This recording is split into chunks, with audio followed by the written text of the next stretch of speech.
Blessed is everyone who fears the Lord, who walks in his ways when you eat the labor of your hands.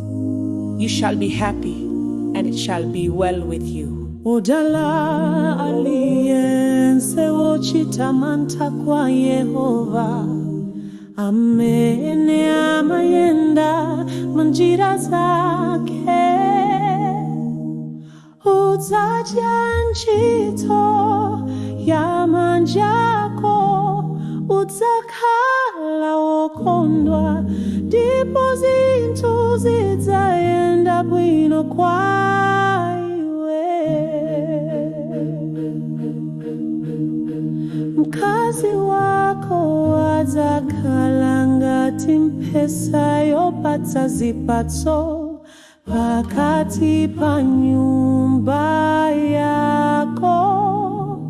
Ana ako adzakhala ngati mitengo ya zitona, mozungulira pa tebulo pako.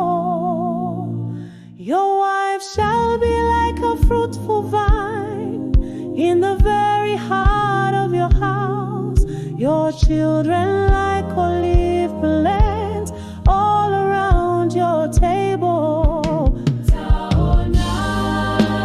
Taonani motero mwamuna wochitamanta kwa Yehova, adzadalitsidwa Yehova akudalitse kuchokera ku Zioni, ndipo kaoneza bwino za Yerusalemu masiku onse amoyo wako.